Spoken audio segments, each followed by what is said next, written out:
เส้นปักดิ่งงามๆเข้ามาเด้อลูกค้าเด้อตัวนี้เป็นซี่บัวว่านเด้อลูกค้าเด้อซี่บัวว่านปักผ้าเก็บป่าลูกค้าไหมคะให้โปรพิเศษ$250เด้อลูกค้าเด้อ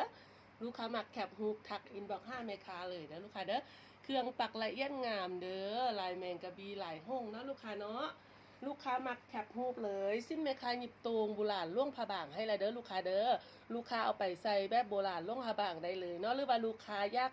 ตัดสำเร็จก็เอาไปตัดได้เลยเนาะลูกค้ามักแคปฮูกได้ลูกค้าเด้อเครื่องเข้าไม้หมี่บัวไล่เด้อลูกค้าเด้อพื้นที่หนึ่งจะเป็นซี่บัวปูนออกหวานๆเนาะลูกค้าเนาะเป็นบัวว่านปักงามๆแบบนี้เลยเด้อลูกค้าเด้อ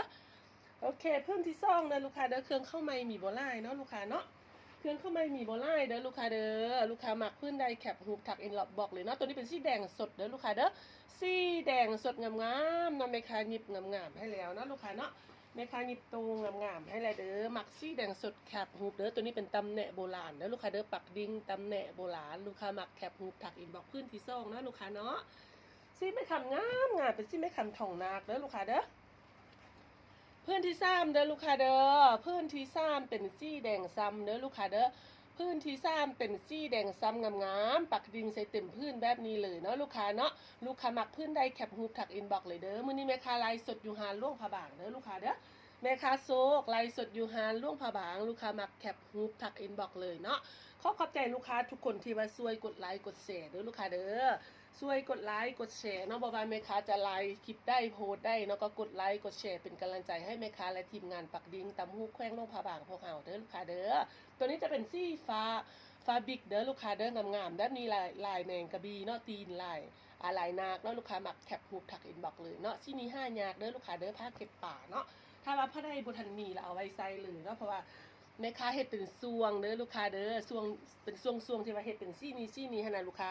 บางซวงก็บ่มีเนาะลูกค้าเนาะซี่5ยากเด้อลูกค้าเด้อตัวนี้เป็นซี่ทองเด้อลูกค้าเด้ออุ้ยซี่ทองงามลูกค้ามึงไหมครับปักดิ่งใช่ไหมลูกค้าความเรียบความแน่นความงามเนาะลูกค้ามักซี่ทองแบบนี้นะซี่ทองแบบทองเขาจะเอิ้นว่าทองอย่างน้อนี่เนาะเอาเป็นทองดอกคูณบ่ฮู้ว่าซี่อันเวียงจันทน์เพิ่นเอิ้นซี่จังได้เนาะแต่ว่าซี่ตัวจริงคือแบบแม่ค้าลายสุดนี้เลยเด้อลูกค้าเด้อลูกค้ามักซี่ทองแคปฮูปเลยเนาะซี่ทองมีแต่พื้นเดียวเด้อลูกค้าเด้อเครื่องเข้าไม่มีลายอยู่แต่ว่าซี่ทองมีแต่พื้นเดียวลูกค้ามักแคปฮูปซี่ทองทักอินบ็อกซ์5แม่ค้าเลยเนาะลูกค้าเนาะลูกค้าแม่ค้าให้โปรพิเศษเด้อลูกค้าเด้อ$250เนาะจ่ายเป็นกีบประมาณ5,500,000กีบเด้อลูกค้าเด้อถ้าลูกค้าจ่ายเป็นกีบก็ประมาณ5,500,000จ่ายกีบก็ได้ดอลลาร์ก็ได้แล้วแต่ลูกค้าสะดวกเลยเนาะหรือว่าจะจ่ายบาทก็ได้เด้อได้ตามเลขธนาคารเลยเนาะลูกค้าเนาะไล่ตามเลขท้องตลาดเนาะลูกค้าเนาะลูกค้ามักตัวได้แคปฮูปตัวนี้เป็นสีบัวว่านนะลูกค้าเด้อสีบัวว่านงามลูกค้าผู้ใดมักแบบว่านเนาะใส่แล้วละมุนละไมผู้ข้าวผู้งามพนะเอาตัวนี้ไปใส่เด้อลูกค้าเด้อใส่แล้วงามเสริมบารมีเด้อซี่นี้เฮ็ดให้ผิวพองใสเนาะเฮ็ดให้ผิวพองใสงดงามผิวนวลเนียนเนาะซี่นี้งามแท้งามว่าลูกค้ามักแคปฮูปเนาะซี่บัวมีแต่พื้นเดียวเนาะลูกค้าเนาะต่อมาลูกค้าอุ้ยต่อมาเป็นสีดำแดงทึกรีบแพงต้องเอาสีดำแดงโบราณคลาสสิกแบบล่วงผ้าบางเนาะลูกค้าเนาะมักตัวนี้แคปเด้อลูกค้าเด้อมักตัวนี้แคปนะความงามลูกค้าความงามความโบราณความปานนี้ลูกค้ามักตัวนี้แคปฮูปเลยเนาะลูกค้ามักตัวนี้แคปฮูปเลยเด้อมีแต่แนวละพื้นทุกพื้นจะงามงดงามแตกต่างกันทุกพื้นนะลูกค้าเนาะไหมครับปักละเอียดปักงามปักนั่นนี่ลายซี่โฮเด้อลายโบราณลายในตำนานเนาะลายในตำนานลายในโบราณเนาะลูกค้าที่ว่าบ่เคยมีบ่เคยใส่ลองเปิดใจเอาไปใส่เบิ่งเนาะสิ้นหันของไหมค้าเนาะใส่ดีใส่สบายเนาะลูกค้าเนาะที่สำคัญราคาสบายกระเป๋าเด้อลูกค้าเด้อต่อมาลูกค้าต่อมาอุ้ยตัวนี้เป็นซี่เขี้ยวหัวเป็ดเด้อลูกค้าเด้อซี่เขี้ยวหัวเป็ดเข้าไม้มีแต่พื้นเดียวเนาะลูกค้าเนาะเที่ยวหัวเป็ดเข้าไม้มีแต่พื้นเดียวหลายต้นโพศักดิ์สิทธิ์เนาะลูกค้าเนาะโพเงินโพคำเป็นโพใสให้วงสุนเหล่าทางซาเนาะลูกค้าซี่เขี้ยวหัวเป็ดงามแทงงามว่ามักซี่เขี้ยวหัวเป็ดเอาไปใส่เนาะลูกค้าเนาะตัวนี้งามเด้อลูกค้าใส่แล้วงามเสริมบารมีเนาะลูกค้ามักเป็นพื้นเก็ดป่างามเนาะลูกค้าเนาะซี่เขี้ยวหัวเป็ดงามผู้ใดมักแป้งมักงามบ่คือไผ่ต้องเอาไปใส่เลยเด้อลูกค้าเด้อลูกค้าฮันแม่ค้านี่อยู่สาขาอยู่นครหลวงเวียงจันทน์เด้ออยู่ดงโพซี่ขั้วมิตรภาพเนาะลูกค้าได้ไกลไปไกลมาก็จะเข้าไปเบิ่งสินค้าตัวจริงได้แต่ว่าสินค้าที่มีอยู่ฮันเวียงจันทน์จะต่างจากที่แม่ค้าไลฟ์สดแต่ลูกค้าสามารถไปเลือกเบิ่งได้เนาะมีหลายแบบหลายเด้อลูกค้าเด้อค่ะสามารถเข้าไปเบิ่งได้เนาะลูกค้าเนาะเครื่องจะงดงามคือกันเนาะราคาก็สบายกระเป๋าคือกันเด้อ เป็นฮันของน้องสาวเนาะอยู่นครหลวงเวียงจันทน์เด้อลูกค้าเด้อบ้านดงโพซี่เขามีตะพานตัวนี้เป็นแดงซ้ำเนาะตัวนี้งามงามมึงแม่ลูกค้าใส่ดอกเต็มพื้นเลยเนาะแคปทักอินบ็อกเลยงามแท้งามบาลูกค้างามแท้งามบาเนาะล็อตนี้หมดแล้วหมดเลยเด้อลูกค้าเด้อทุกพื้นที่เข้ามาจะงดงามแตกต่างกันเนาะลูกค้าเนาะฉะนั้นลูกค้ามักเราเที่ยวเอาเลยเนาะถ้าจะสั่งใหม่เราเอาแบบเก่านี่ก็ยักยากเด้อลูกค้าเด้อสั่งใหม่เอาแบบเก่านี่ก็ยักยากเด้อลูกค้าเด้ออุ้ยจะหมดแล้วลูกค้าอย่างซ้ำพื้นสุดท้ายเนาะลูกค้าเนาะตัวนี้เป็นซี่ยามฟาบิกเนาะลูกค้าเนาะซี่ฟาบิกตำแหน่งโบราณลูกพะบางไหลนาคเด้อลูกค้าเด้อปักดิ่งงามๆเลยเนาะลูกค้าเนาะปักดิ่งงามๆเลยลูกค้าเอาไปไว้ใช้ซอยเมคาเดเนาะลูกค้าเนาะความงามลูกค้าความงามนะความบ่าวข้องไม้เนาะลูกค้าเนาะมักแคปรูปเด้อลูกค้าเด้อแล้วต่อมาลูกค้าซี่บัวว่านมาเป็นกีเมคาโซไปพื้นหนึ่งจะหลายต่างกันเลยเนาะตัวนี้อีกพื้นหนึ่งเนาะลูกค้าเนาะช่วงนี้กำลังเป็นที่นิยมเด้อซี่บัวว่านเนาะลายแมงกะบี้ได้ลูกค้าเนี่ยเห็นบอกลายแมงกะบี้กำลังเป็นที่นิยมลูกค้ามักแคปเลยเนาะผู้ใดโอนไหวผู้นั้นใดก่อนเด้อยำแนวยำอีกเนาะฮันเมคาโบมีปลายทางเด้อลูกค้าเด้อฮันเมคาโบมีปลายทางลูกค้ามักแคปฮูปทักอินบ็อกตัวนี้มันสะท้อนแสงบ่ยักเห็นลายดีเนาะได้ไหมคะให้เบิ่งลายไกลๆให้มาลูกค้าความงดงามความปราณีตลายแมงกะบี้เด้อลูกค้าเด้อกำลังเป็นที่นิยมสมโซบเลยได้ขายดีไหมคะใส่หัวสิ้นงามๆเนาะหนิบตรงโบราณลุงพะบางงามๆให้แล้วเนาะลูกค้าเอาไปใส่แบบโบราณลุงพะบางได้เลยเนาะหรือว่าจักหยิบสำเร็จก็เอาไปหยิบเด้อลูกค้ามักตัวนี้แคปเด้อ123 แคปทักเนาะโอนไวได้ก่อนโอนซาจะต้องเสียใจเนาะเพราะมีแนวละพื้นเนาะลูกค้าเนาะมันมีแนวละพื้นเด้อลูกค้าเด้อตัวนี้เป็นซี่เคี่ยวฝรั่งเด้อเคี่ยวฝรั่งเนาะเคี่ยวฝรั่งผู้ใดหมักแป้งหมักโบคือไผ่เนาะมีดูดีมีสไตล์โบคือไผ่เอาตัวนี้ไปใส่งามโบคือไผ่เลยเนาะซี่นี้ซี่หายากเด้อลูกค้าเด้อซี่เคี่ยวแบบฝรั่งเคี่ยวแบบทะเลนะลูกค้าซี่เคี่ยวฝรั่งซี่เคี่ยวทะเลมีแต่พื้นเดียวลูกค้าหมักแคปฮูปทักอินบ็อกลูกค้าหมักแคปฮูปทักอินบ็อกเด้อลูกค้าเด้อต่อมาลูกค้าต่อมาจ้าต่อมาต่อมาเอาสีดำให้เบิ่งก่อนเนาะดำแดงลูกค้าตัวนี้งามแท้งามว่าลูกค้าเบิ่งดอกพื้นสิ้นแม่ปฏิโทปฏิทายดิ่งอยู่เมืองล่วงมาอยู่นี่เมิดเนาะลายแมงกะบี้เนาะลูกค้าเนาะเบิ่งดอกพื้นสิ้นอยู่เมืองล่วงมานี่อยู่นี่หมดเนาะความงามความเรียบเนาะความผู้ดีลูกค้าเอ้ยใส่ซี่นี่นะมั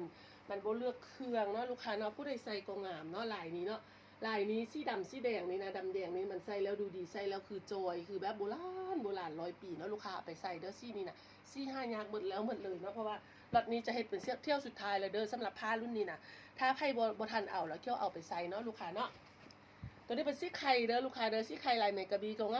ามเนาะลูกค้าเนาะซี่ไข่ลายแมงกะบี้แบบสำหรับผู้ที่ว่ามักเรียบเนาะมักเรียบมักลู่มักแบบว่าโบราณนะเป็นผู้ที่ว่าสุภาพเรียบร้อยเนาะใส่ซี่นี้เนาะลูกค้าเนาะงามแล้วก็มีมิติในตัวของมันเองเด้อซี่เนี่ยนะลูกค้าแม่ค้าแนะนำเนาะลูกค้าเนาะแต่ว่าแม่ค้าเป็นคนแบบว่าซี่ผมบ่เรียบพนะบ่เหมาะกับซี่นี้ปั่นได้เนาะคันว่าผู้ใดที่ว่าเนียบเราซี่นี้ไปใส่นะความปังความผู้ดีเนาะตัวนี้นะซี่มี5ยากแท้ยากว่าเนาะลูกค้าเนาะซี่อ่อนๆแบบนี้นะส่วนหลายสร้างบ่อยากเฮ็ดได้ลูกค้าเพราะมันรักษาเครื่องยากลูกค้ามันมักเปื้อนนะดังนั้นนะค่ามือก็จะเพียงก่อนเด้อลูกค้าเด้อตัวนี้ซี่ดอกมะเขือเนาะลูกค้าเนาะซี่ดอกมะเขืองามๆแบบนี้เลยเนาะลูกค้ามักดอกมะเขือแคปฮูปทักอินบ็อกเด้อดอกมะเขืองามเด้อลูกค้าปักงามเบิ่งดิงตีนสิ้นความแน่นความงามใส่ดิงความลายเนาะลูกค้าเนาะหัวสิ้นแม่ค้าก็ใส่หัวไม่เงินงามๆเข้ากับพื้นสิ้นให้เนาะลูกค้าเนาะมักตัวนี้แคปเด้อลูกค้าในนี้ก็ซี่แบบผู้ดีคือกันเนาะซี่ผู้เรียบสุภาพเรียบร้อยใส่ซี่นี่งามออยเลยเนาะลูกค้าเนาะต่อมาลูกค้าดำแดงเด้อดำแดงเนาะลูกค้าเนาะตัวนี้ก็งามเลยลูกค้าลายนกยุงลายนาคเนาะลูกค้าเนาะลายนกยุงลายนาคลายเสริมบารมีลูกค้ามักแคปฮูปเด้อตัวนี้งามแทงงามบาเนาะลูกค้าเนาะมีแต่พื้นเดียวลูกค้ามีแต่พื้นเดียวเด้อลูกค้าเด้อมักแคปฮูป123งามแทงงามบาลูกค้าพื้นสุดท้ายเด้อสำหรับตีนพื้นใหญ่แบบนี้เป็นพื้นสุดท้ายสีแดงเนาะลูกค้าตัวนี้ห้ามพลาดเด้อลูกค้าเป็นไฮไลท์พื้นสุดท้ายเนาะลูกค้ามักแคปฮูปทักอินบ็อกเลยเนาะลูกค้าเนาะพิเศษเด้อลูกค้าเด้อมื้อนี้เด้อคันถ้าว่าลูกค้าเอา3พื้นขึ้นไปไหมคะลายโป่งให้เนาะ3พื้นขึ้นไปไหมคะให้ไลท์ให้พื้นละ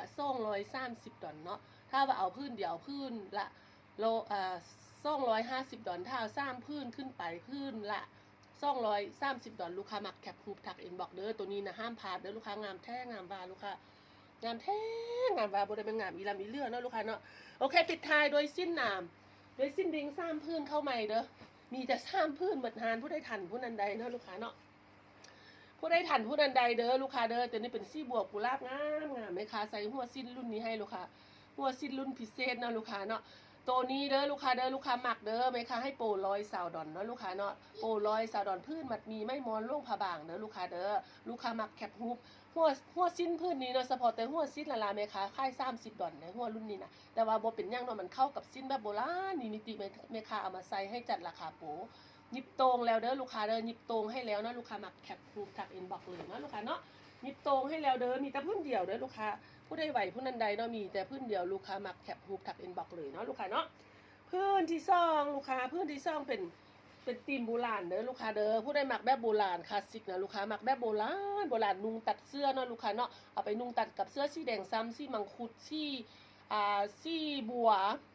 กุหลาบสีหยังก็ได้หมดเนาะตัวนี้มันจะได้นุ่งเสื้อลายพื้นนุ่งตัดนุ่งหับกันสีทองสีไข่ได้หมดเนาะตัวนี้เนาะจุดพิเศษของสิ้นรุ่นนี้เด้อลูกค้าเด้อใส่กับเสื้อได้ไล่ตัวถ้าลูกค้าหมักแบบโบราณแล้วเอาตัวนี้ไปใส่เนาะลูกค้าเนาะมันจะได้ว่างดงามเพราะคือไพ่มันจะโดดเด่นนะลูกค้าสิ้นแบบนี้นะมีแต่พื้นเดียวให้โปร100 ซาวคือกันเด้อลูกค้าเด้อและพื้นสุดท้ายเด้อเป็นสีทองเด้อลูกค้าเด้ออุ้ยสีทองนี่งามเป็นมัดมีเด้อลูกค้าเด้อเป็นมัดมีน้อยมียอดเนาะลูกค้าเนาะมียอดของไม้นะลูกค้างามละเอียดงามเลยเนาะลายไก่เด้อลูกค้าเด้อปักละเอียดปักงามเด้อปักดิ่งนะลูกค้ามักแคปฮูปเลยเนาะมีแต่พื้นเดียวเด้อลูกค้าเด้อใส่แล้วโดดเด่นงดงามบอกคือไพ่เนาะลูกค้ามักกดไลค์กดแชร์แม่ค้าได้เด้อเนาะลูกค้าเนาะอย่าลืมเนาะลูกค้าเนาะกดไลค์กดแชร์กดติดตามให้แม่ค้าเดี๋ยวบ่ซื้อก็บ่เป็นหยังเนาะแล้วก็ขอบใจลูกค้าทุกคนเลยที่ว่ากดไลค์กดแชร์แล้วก็อุดหนุนแม่ค้าเนาะตลอดระยะเวลา10 กว่าปีที่ว่าขายชิ้นเนาะลูกค้าเนาะบ๊ายบายแล้วเจอกันคลิปใหม่เด้อลูกค้าเด้อ